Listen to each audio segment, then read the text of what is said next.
Please welcome the Cop26 People's Advocate, who has dedicated his lifetime to highlighting the beauty of the natural world, Sir David Attenborough.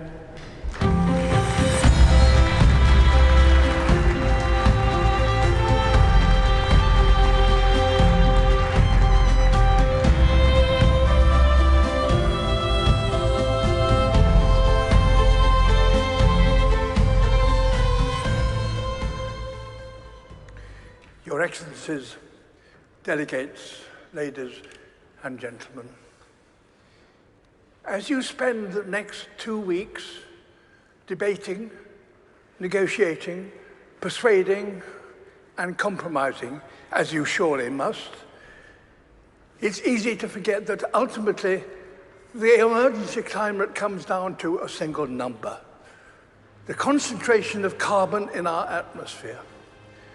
The measure that greatly determines global temperature. And the changes in that one number is the clearest way to chart our own story, for it defines our relationship with our world. For much of humanity's ancient history, that number bounced wildly between 180 and 300. And so too did global temperatures. It was a brutal and unpredictable world. At times, our ancestors existed only in tiny numbers. But just over 10,000 years ago, that number suddenly stabilized, and with it, Earth's climate. We found ourselves in an unusually benign period, with predictable seasons and reliable weather. For the first time, civilization was possible, and we wasted no time in taking advantage of that. Everything we've achieved in the last 10,000 years was enabled by the stability during this time.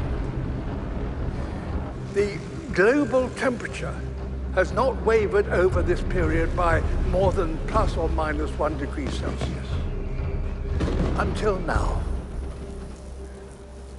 Our burning of fossil fuels, our destruction of nature, our approach to industry, construction, and learning are releasing carbon into the atmosphere at an unprecedented pace and scale. We are already in trouble. The stability we all depend on is breaking. This story is one of inequality as well as instability. Today, those who've done the least to cause this problem are being the hardest hit. Ultimately, all of us will feel the impact, some of which are now unavoidable.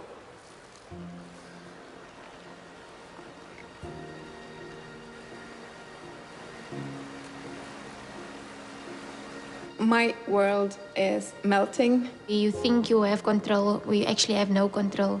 I'm absolutely terrified to bring a child to this world. Is this how our story is due to end? A tale of the smartest species doomed by that all-too-human characteristic of failing to see the bigger picture in pursuit of short-term goals. Perhaps the fact that the people most affected by climate change are no longer some imagined future generation, but young people alive today, perhaps that will give us the impetus we need to rewrite our story, to turn this tragedy into a triumph. We are, after all, the greatest problem solvers to have ever existed on Earth. We now understand this problem. We know how to stop the number rising and put it in reverse. We must have carbon emissions, halt them this decade. We must recapture billions of tons of carbon from the air. We must fix our sights on keeping 1.5 degrees within reach. A new industrial revolution, powered by millions of sustainable innovations, is essential and is indeed already beginning. We will all share in the benefits: affordable clean energy, healthy air, and enough food to sustain us all. Nature is a key ally. Wherever we restore the wild, it will recapture carbon and help us bring back balance to our planet.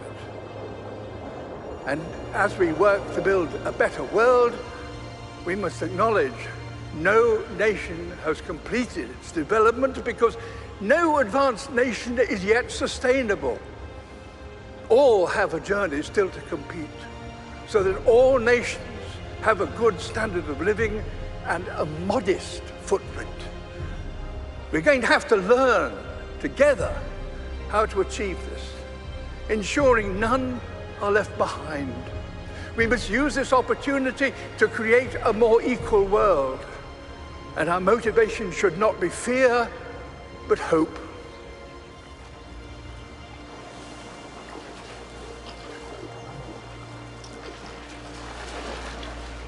Can we fix climate problem in one generation? My answer would be yes, we have to.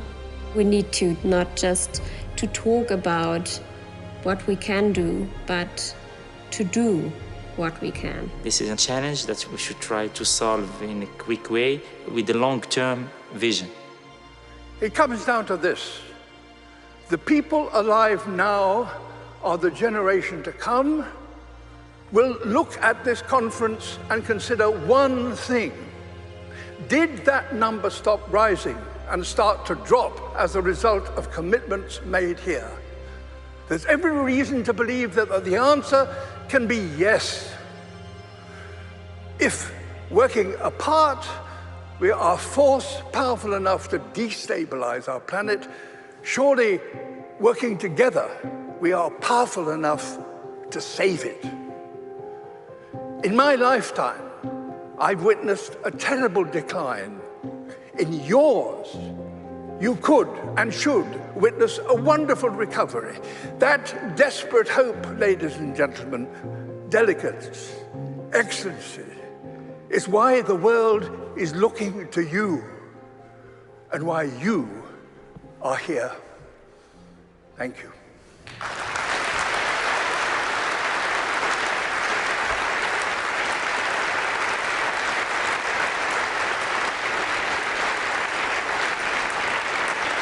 Please welcome the Prime Minister of Barbados, Mia Mottley.